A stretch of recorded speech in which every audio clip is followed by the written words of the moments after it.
you're traveling through another dimension. A dimension not only of sight and sound, but of pinball. Shoot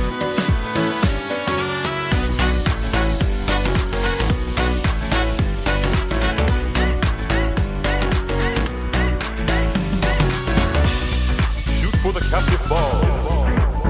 Mark, today we're talking about the Twilight Zone. All right. Hopefully you picked that up from the intro there. I just thought you were trying out something new. No, that's the famous introduction to the Twilight Zone. Oh, really? Rod Serling's a big pinball guy. No, that's the introduction to the television show, The Twilight Zone. He says pinball? You're entering a world of pinball? I think so. I haven't seen an episode in a long time, but I'm pretty sure that's how it goes. A little bit of Twilight Zone trivia for you here, though. Right. What's another kind of phrase you maybe associate with Rod Serling on the Twilight Zone? I mean, the only one I could really think of is picture, if you will. A picture, if you will. Yeah, that's good. In that same vein, the one that always comes to my mind is submitted for your approval. Ah, yes. Turns out that only happens in 3 episodes. It's just like, for whatever reason, like just it's one of those things, yeah, that just came up. But that was a pretty good Rod Serling, I think. Thank you. Yeah, I've been practicing. So I mean, I think the secret is you're just like have to pretend you're hiding, like you're holding in a bunch of nicotine smoke, like cigarette smoke, as you're trying to talk. So you're very tight-lipped. Yeah, I think that's probably a big part of it. I'll confess that, like, I think probably greater than 75 to 90% of my Twilight Zone knowledge is not from actually seeing episodes, but just like greater pop culture. I've only seen maybe like a handful of episodes. Yeah, I think a lot of mine actually comes from, do you remember in the 90s they made a Twilight Zone film? And it was like sort of vignettes, like just different Twilight Zone stories, but told in a film. So there was... Was it from like classic episodes? So they well, at least one classic episode, because they did There's Something on the Wing, and the guy from I think the dad in Beethoven I think is the frantic passenger who sees like the gremlin on the wing. And then they also, the only other one I remember from that movie is called Kick the Can. And it's about a bunch of retirees like living in like a retirement home. They go to play Kick the Can, and it like literally makes them youthful again. Like they become children, and that's. Do they end up continuing to play until they're like infants? Funny enough, I don't remember how it ends. Other than I think of the different vignettes, it's like the most uplifting of them. So I don't recall it ending in then any probably they don't like go back to. No, I don't think they just like die. But on the other hand, like maybe that's like a metaphor for like them going out on their own terms or something. That's uplifting. Yeah, I guess, at some point it's almost like it's self-correcting sort of curse, because you're going to lose the ability to kick at some point if you keep. That's right. Yeah, you can only go so far, and then you'll kind of grow back up into a kicking age again, and then maybe question when. Yeah. Yeah. Anyway, like let's talk about some famous Twilight Zone episodes. What is kind of like the most famous one that stands out for you? So Something on the Wing is definitely up there. I think that's probably number one. But the other one that always comes up for me, and I think you see it online referenced all the time, is like the guy who just wants to read, like be left alone and read a book, and like the end of the world happens or something, and then his let's glasses talk about break. That. I want to talk about this one. It's called Time Enough at Last. And to give a quick kind of overview of what happens, there's this kind of picture, if you will. This banker, he's working and he likes to read books. There's a banker who's like a teller at a bank. That was before the days of, online banking. They had people that would do your transactions for you. That's insane. I know, it's crazy, right? Like that's this whole story. It's like, just a world where bankers exist. Yeah, like you didn't have like a credit card. You had to go and like talk to a person. There were no ATMs. It's wild, yeah. And then just like goes to the credits. No, so there's a banker and he's just obsessed with reading. He's like reading at work, and he gets really like annoyed when people are coming up to like ask him questions. Yeah. And like apparently, he's always reading at home, and his wife's always getting after him. And then the next day, he's going to the bank, taking a break, and he goes, as you do, into a secure concrete vault to read a book during his break. It was the Cold War. Yeah, sure. So, I mean, just like statistically, that's where you should be most of the time. It's kind of crazy that people most accidents happen outside of the bunker. Yeah, so he goes into the vault and apparently like seals himself in there for like just a few minutes to like get some peace and quiet. And, you know, it's kind of fitting that last week we were talking about total nuclear annihilation because that's what happens. Someone shut down all the reactors. Different kind of nuclear annihilation, I think a bomb, right? And that's the big scare that everybody had, I think, for decades in the Cold War. Yeah, right. You never know. Right. That's probably why he's reading his book in his bunker. Maybe, yeah. He's reading the book. Can never be too cautious. In the bank vault. And then he comes out and, yeah, like you said, everything is just destroyed. Everything's destroyed. And except for his book collection. Well, and that's the thing is that he gets very, like, depressed and despondent, and he's thinking like, is it, you know, life is not worth living now, it's just terrible. And just as he's ready to end it all, he comes across the like ruins of a library, or maybe just like a book collection somewhere, I'm not sure. And he realizes, oh my gosh, like these books survived the blast. And then you alluded to this already, but he goes to great pains to organize these books into like the order in which he's going to read them, because he's like planning out basically the rest of his life to read books. And he goes to pick up the first book to read, and his glasses fall off his head. And that's not fair. That's not fair at all. There was time now. There was all the time I needed. Irony at its finest. The best laid plans of mice and men, and Henry Bemis, the small man in the glasses who wanted nothing but time. Henry Bemis, now just part of a smashed landscape. Just a piece of the rubble. Just a fragment of what a man has deeded to himself. Indeed. In the Twilight Zone. Anyway, that's the summary of the episode. I think it's great. Great episode. Yeah, that sticks with me. The trivia question for you here, we only see, I think, maybe like one of the books that he's actually trying to read when he's like at the counter before. What is he reading? I'll even give you an author if you want. Yeah, give me an author, because there's Dickens. It's Dickens. Great Expectations? It's not. It's David Copperfield. So, and not the magic one. Not the magic. Yeah. Yeah, it's just kind of an interesting little bit of trivia. Not particularly, I think, relevant to the theme of the story, but it's kind of a interesting little bit. Yeah, and I think it's interesting because every year, I don't know if you catch this, I think it's around Thanksgiving, Sci-Fi or somebody puts on Twilight Zone for like 24 hours straight. Maybe it's Christmas. It's one of the holidays. And from time to time, I'll catch probably the same, I think, 3 or 4 episodes. It's just my luck, I think. That's my Twilight Zone experience. I mean, the show was on for 5 years, so it's not like... Oh, it's not... Not like it's been on for, a super long deep time. catalog, I guess. But it's not like Rod Serling was ever cryptic in what message he's trying to relay. No. It's usually pretty clear. Not a lot of room for interpretation. Yeah, I think of one of the other famous ones, and I don't know if you've seen it, is The Monsters Are Due at Maple Street. I am not familiar. It's been a while since I've seen it, but the crux is like there's this small neighborhood on Maple Street, and aliens or something have come and invaded, I don't know, a house or a neighbor.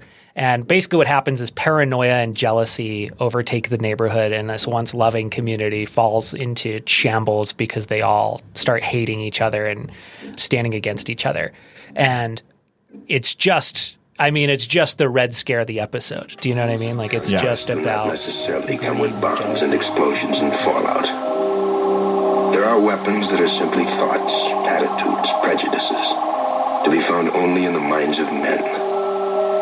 For the record, prejudices can kill, and suspicion can destroy.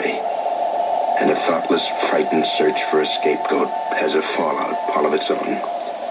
For the children, and the children yet unborn. And the pity of it is that these things cannot be confined to the Twilight Zone. I think it's great that they had those lessons back then, but that's surely not relevant to like us today. No, I mean we've learned those lessons. Yeah, I think we've moved past that as a society. Hang the banner on the aircraft carrier, mission accomplished. Oh. Well, that's really interesting. That's very, very different than the book episode that we just talked about. Yeah. And that's I think one of the interesting things about the Twilight Zone as, an anthology is that there's just so many different stories being told that are not related. Dare I say a modern Aesop's Fables.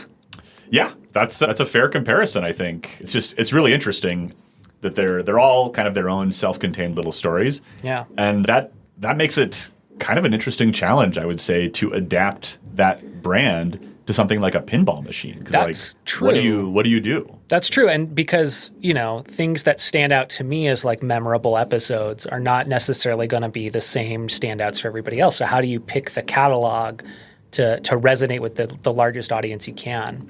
Well, if there is anyone who was up to that challenge, it is the designer of the Twilight Zone pinball machine, Pat Lawler, who designed this one in 1993.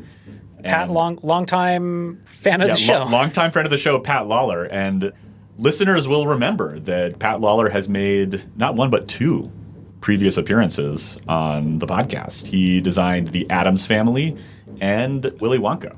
Oh, okay. Oh, so 90s era. I think Twilight Zone that's a similar era of the Addams Family, right? Yeah. Mm-hmm. But Willy Wonka. So Pat Lawler's been around a while. He's been around a while, and with the Addams Family and Twilight Zone, maybe the designer of like the two most prolific pinball machines of all time, or maybe just the 90s, I'm not sure, but there were 15,235 of these produced. Wow, so that's many. Yeah, I think that they're all over the place. A lot of them. Yeah, so it was obviously commercially successful.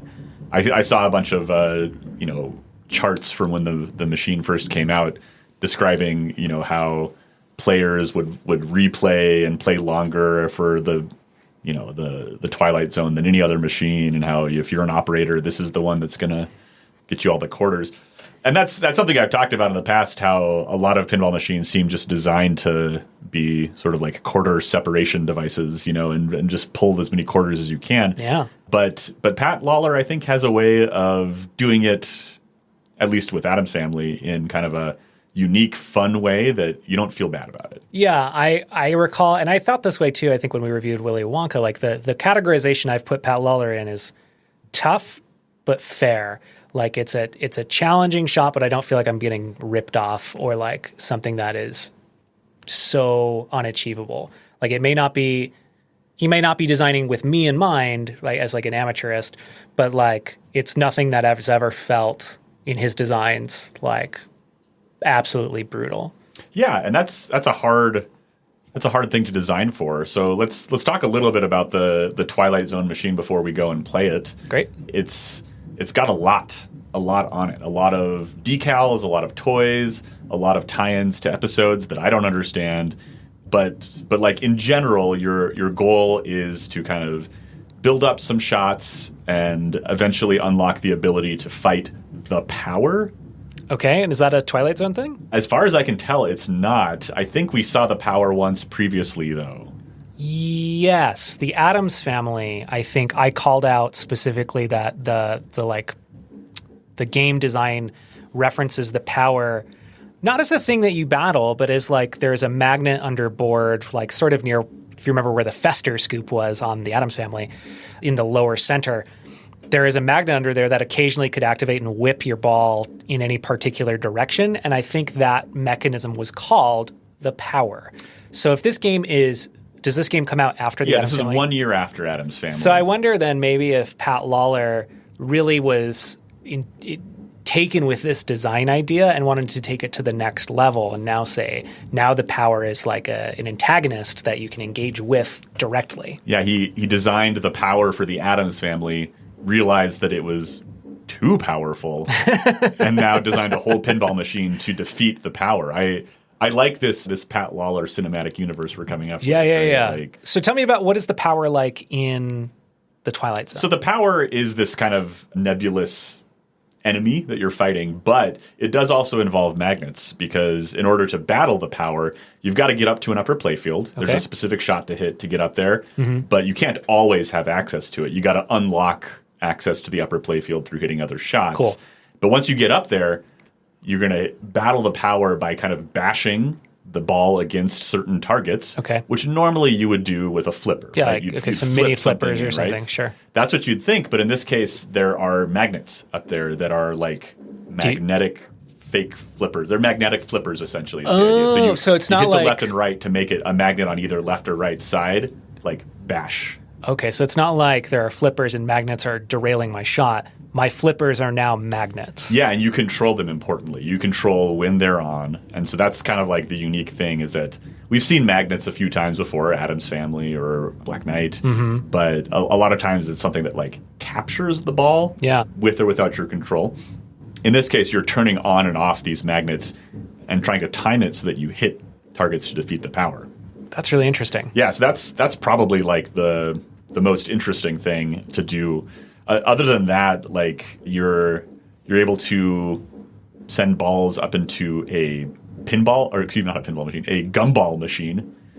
Okay. Yeah, and I had to look this up because I thought, is there like a famous Twilight Zone episode about gumballs? No, just a fun thing that Pat Lawler thought he wanted to put in. So there's like, does it dispense like actual gumballs? I never got it to. Maybe I didn't put enough quarters in, but it has little gumballs in it, and it has pinballs in it if you put them in there. Okay. So that's something to so look out for. So you have seen this before? Yes, that's right. I have seen it before, but we'll have to look out for that when we go play it. Okay. Gumball machine. The other kind of unique, interesting thing from this machine is that it has 6 balls in it. 5 of them are traditional steel pinballs, and one of them is like a ceramic white ball that is not affected by magnets. Also not a gumball. I mean, we could try and chew it. Let's try it. We'll try and chew it. All right. Got to get it out of the machine somehow. Yeah. We'll figure it out. You gotta hit that ball pretty hard, I think, to get it to come out of the machine and try. But that's like a unique thing. That's neat. Do you know what the purpose of that is? I guess just that it's not affected by magnets, and therefore they can detect when that ball is out and sort of change the game. You know, there's this concept of like a power ball. Okay. I'm not quite sure what that does, though. Okay. So we'll check out the power ball, see what happens. Any other questions or about the machine before we go check it out? No, I don't think so. Okay, let's enter the Twilight Zone.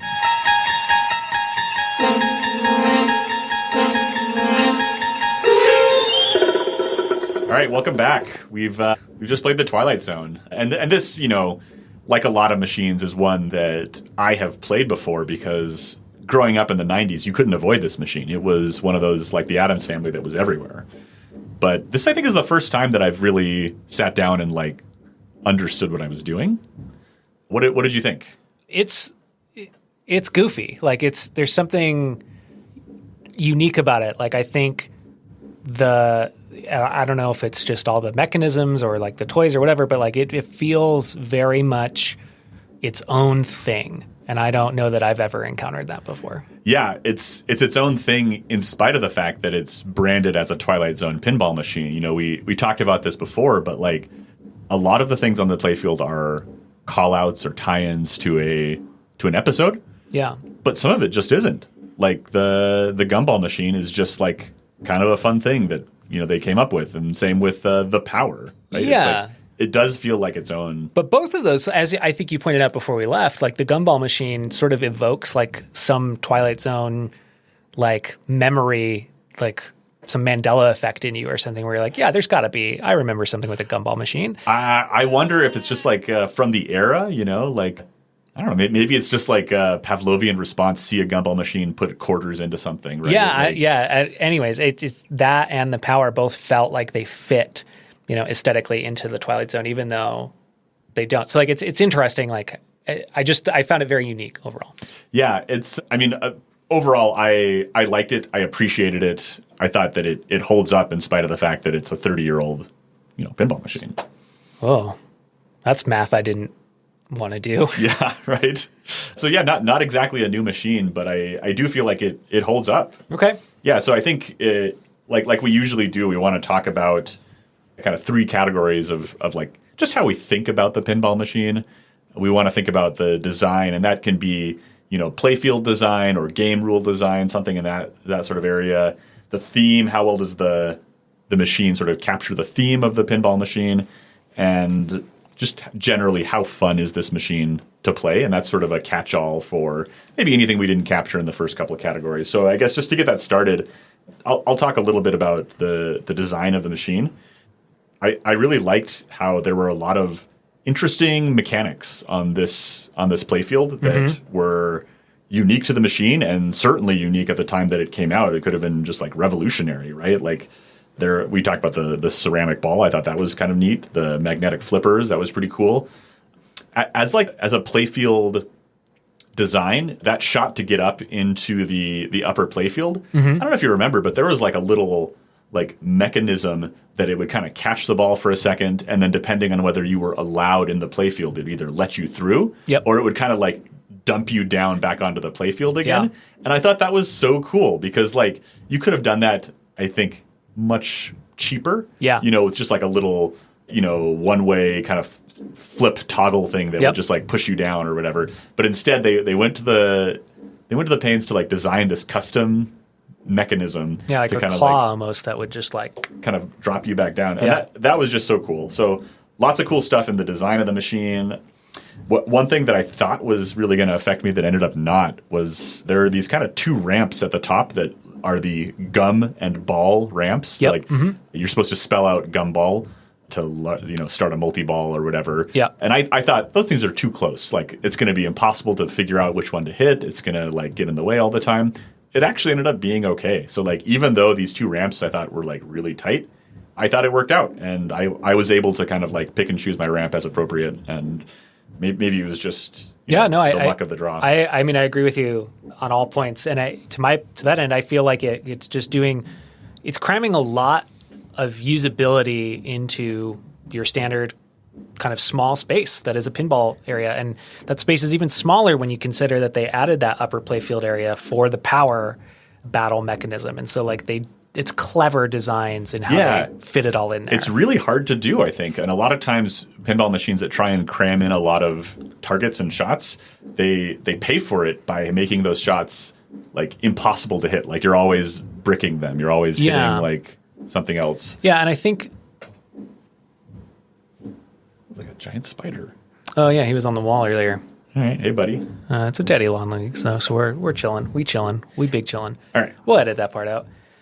I also thought that it incorporates a lot of those standard elements that you see in pinball machines. 2 ramps, some orbits, some big targets to go for, pop bumpers, stuff like that. But the layout of them does feel pretty unique to me. So sure. The pop bumpers are on the left side under like where that power battle area is. And I think just the way they cram like you said, the gum and the ball ramps by sort of side by side, even though one goes left, one goes right, is sort of, I don't know, like a zestier kind of implementation of some of the standard features you've come to expect of pinball machines of the time.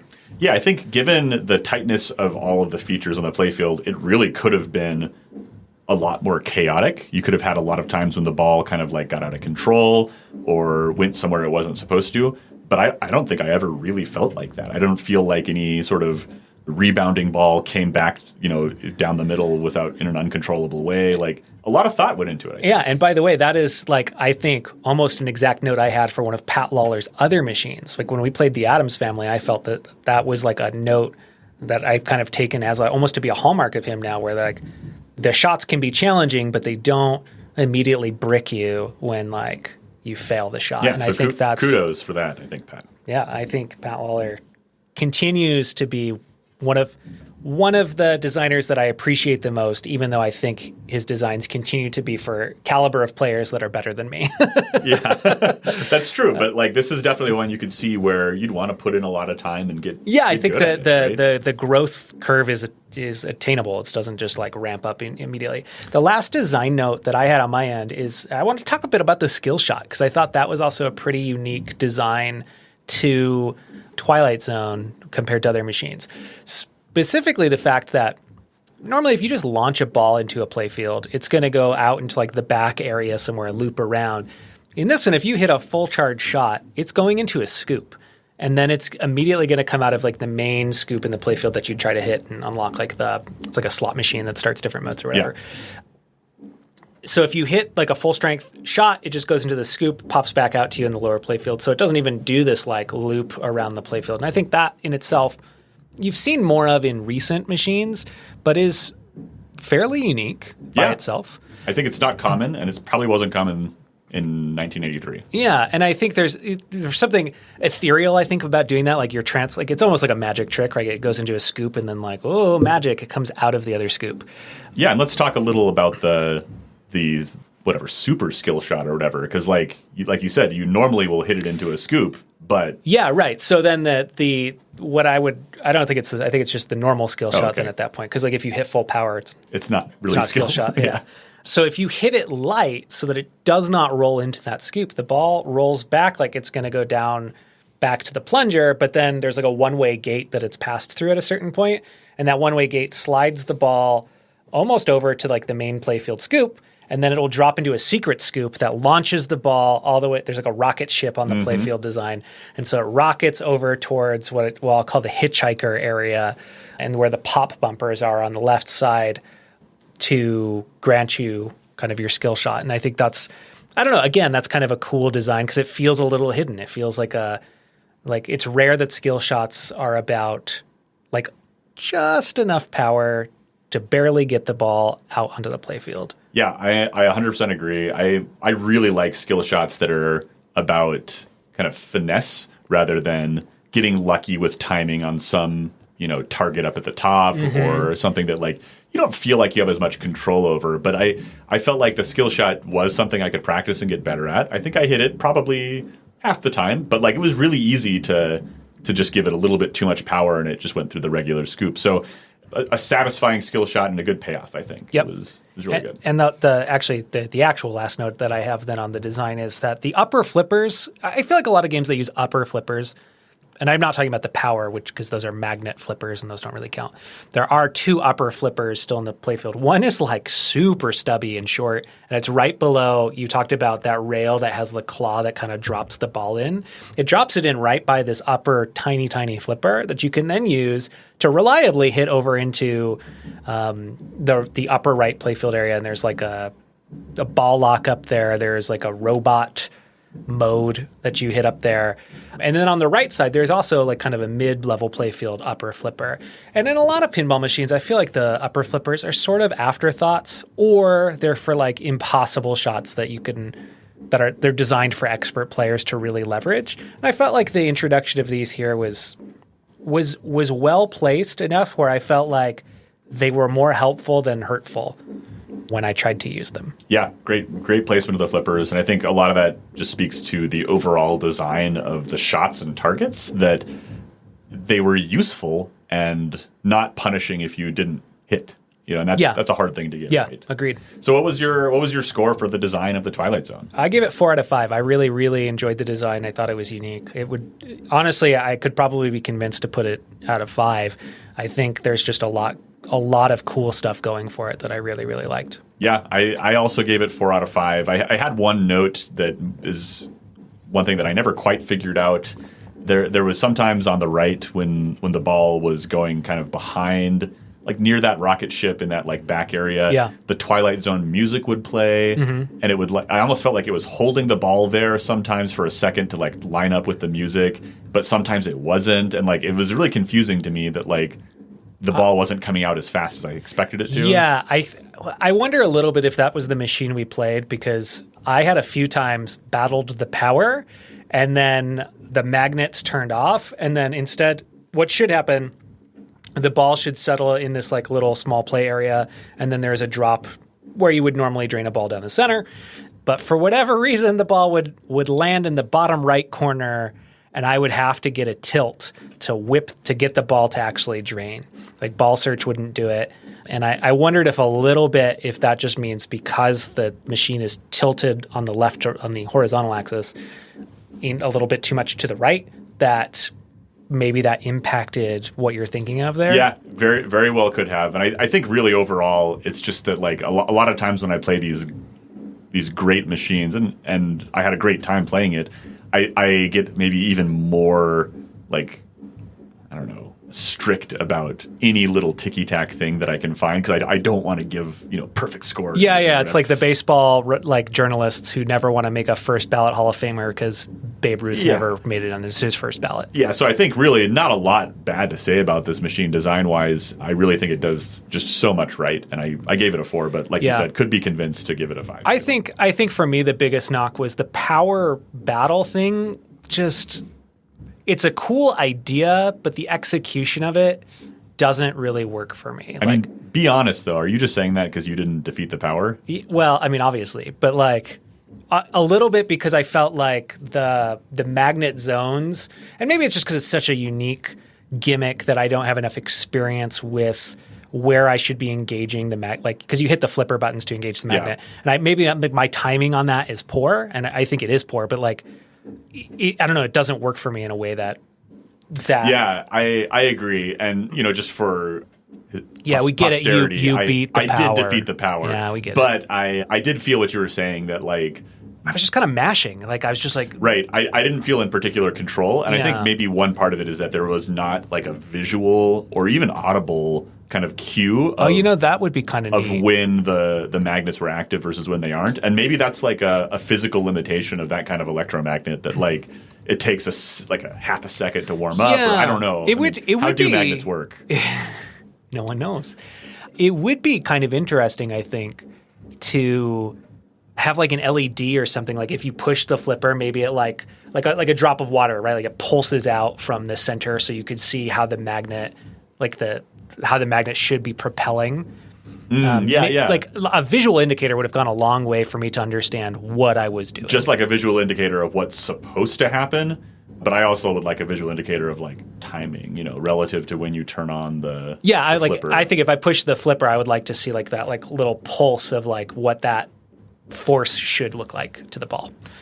Okay. Well, so minor notes. Get Pat Lawler on the phone. Yeah, I think we have him booked for next week, so we'll get him on one of these days. But all right, let's move on to the theme. Like we've mentioned this a couple times, but there were just so many references to the Twilight Zone that are completely lost on me because I just didn't grow up with the show. I don't know it all. I knew some of them, but like a lot, they were pretty cool, but like kind of a lot to take in.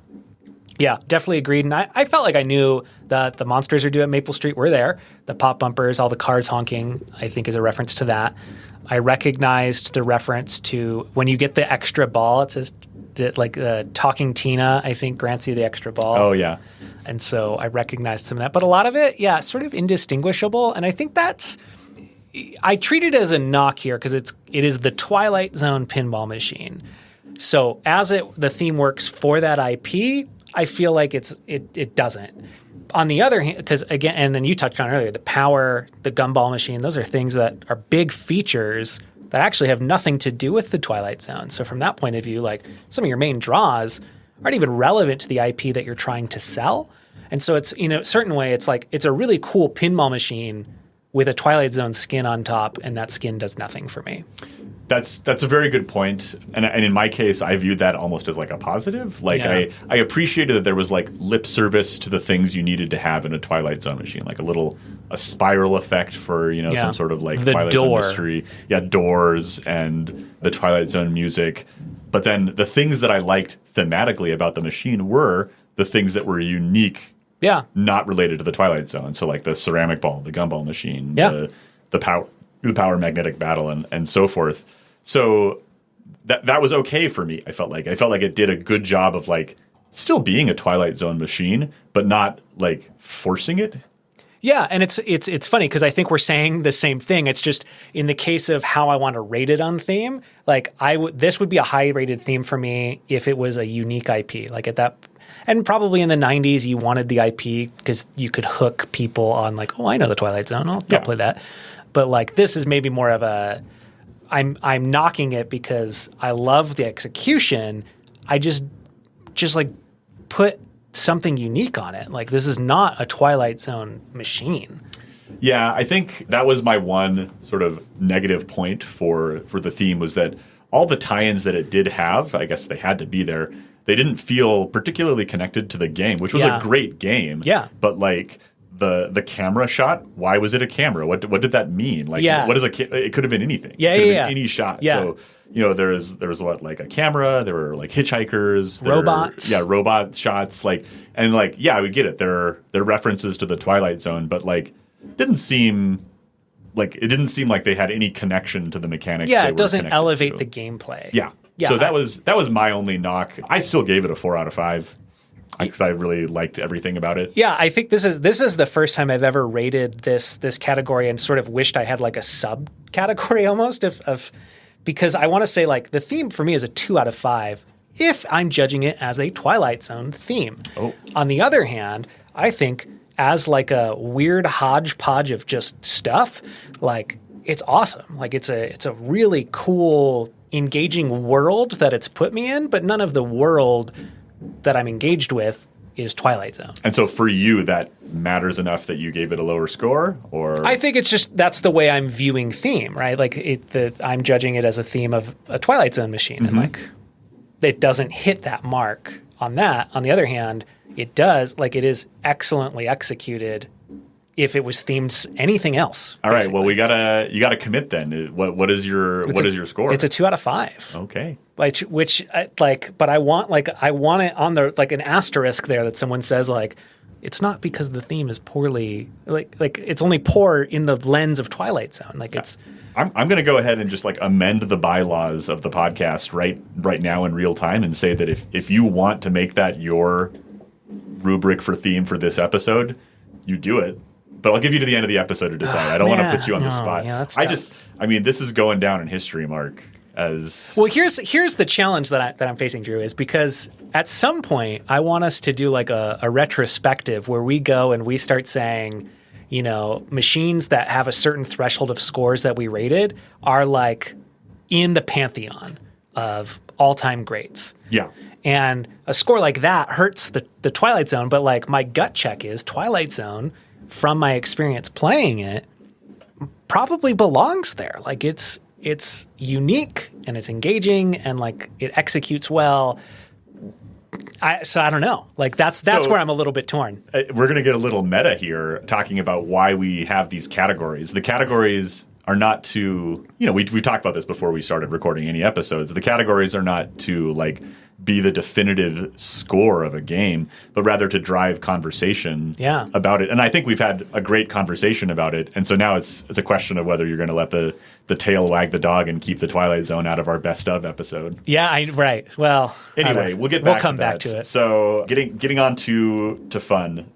This one, once again, is sort of a catch-all for whatever maybe we haven't covered. I think we've pretty much covered it. I really enjoyed all the unique kind of campy things about this game, even though the theme maybe didn't apply, great in terms of connecting the IP of the Twilight Zone to the mechanics of the game.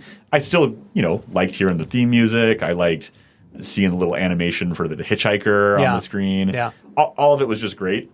And I had one really good game where it felt in the late game when I had kind of achieved some of the objectives, the points really were just pouring in. Yep. Which is something that happens, I think, a lot of times in pinball. Where did you get the clock tower big point objective? Because that one was it was almost unfair. I think there's between the gumball machine and the left ramp, there's just a center side target. And when you get clock tower mode, you just hit that. And every time you hit it, I think it was 5 million, 10 million, 15, 30. It just keeps going up. And I think I got it to 35. Oh, I don't think I even unlocked that mode. It was insane. It was obvious my best game too, because I think some of the objectives and modes as it keeps going just pour it out. I didn't, but I think on my best game I did get 2 extra balls, which meant that a lot of the objectives that I had finished, almost compounded the points. And I don't even remember what the big points were, but I just remember seeing, 10 million here, 15 million there, just really pouring in. And that was really satisfying. My only knock on the fun is that occasionally it felt a little random, but I think that's not even a con. That's just pinball, I think. Yeah, a game. I meant the scoring, right? Sure. A little bit of randomness is okay, I think, and I don't think it was overbearing. So for me, I gave this a 5 out of 5 on fun. I had a blast. I'd love to play it again. I'm actually going to amend this score here on the fly. Originally, I gave it a 3 out of 5, but I'm going to bump it up to a 4 for sure, because I think there was just a lot that I keep coming back to and thinking about that was engaging. But originally when I first reviewed this, I was really hung up on, I think, the stuff that took away from the fun for me. And like, for me, that's the fact that that Magna flip situation when you're battling the power it didn't age well for a machine that's now 30 years old. Yeah. I felt like it was a bit overrated. I lost at least 2 balls to having to tilt the machine to get it out. And that could really affect your game, I'm sure. It was a little frustrating. I also had like an extra ball, like, a couple of times where I felt like right out of the launch, like I hit a slingshot or something, it just like auto drained, and there really wasn't. There was the shortest ball save, which is an improvement for Pat Lawler of this time because Adam's family didn't have one. I had to ask you the first time I drained, like really quick. I was like, "Is there a ball save on this?" And you said, "Yeah, it's really fast." Really, but like, really, I got it once out of like I ended up later getting one, but yeah, I had some early 7 drains games too. I think that I played, like the 4 investigation games and three competition. So like that, I at the time really detracted from some of the fun for me, But on the other hand, I go back to a lot of the stuff that you've touched, like the interesting variety of shots.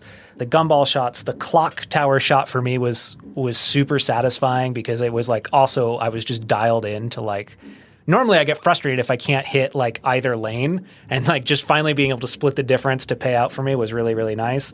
And it felt like a real treat when you got to the different objectives and you could see the points really rack up. Lastly, I like the power ball, the kind of white ceramic ball. Kind of a cool idea, but like in practice, what did it do? Right? Like that didn't do anything. Yeah, for me. I saw in the rules there that there was like some load sort of the mode. gumball machine. I think I think it does a payoff if you put the power ball in the gumball machine after you've lit it all up or whatever. And I didn't get that payoff. And I think maybe there's something kind of cool about. It's a 1 in 5 or 1 in 6 chance to get that ball. And so like there's a chance for like a really big payout if you get it and then you accomplish the objectives and hit that shot. And that's kind of neat. But in a practical sense, you didn't see the Powerball all that often. Yeah, I ended up only playing 3 total games, and I saw the Powerball 1 time in those 3 games. Yeah. So I'm gonna give it a 4 out of 5. I'm gonna bump it up 1 point. And I'm gonna go back to the theme, and I'm gonna give it a 4 because I think that's appropriate. I really loved the execution of the way it did things. It made me feel like I was part of a world, even if that world was not Twilight Zone specifically. Yeah, I think, and that seems appropriate because the more I think back to playing the Twilight Zone, the more I like it, and I feel like just talking about it here makes me like it even more than I did at the time, and hopefully that's how I'm feeling. Have those same experiences. So let's talk scores then. I hate to do this to you, but like you played a few games and I played 3 games, and it was one of those where I just felt kind of into it. And on my first game, I scored 305 million, wow. 286, 350. That's great. On my second game, I had my highest score, and I felt great because I smashed through like the replay score, which is always like a good benchmark for me. Like if I'm having a good game to get a free game, then I'm doing pretty well. I got 168 million, 352, 660, and I thought that was great. And then you came in and you just knocked it out of the park. Yeah, and it's very strange because I usually take a while to warm up to a machine, but for whatever reason, on my very first game playing this machine after who knows how many months or years of not playing it, I just had my best game, and that's great. I don't know, maybe in the future, Mark, you'll get a chance to practice. If only there was any time.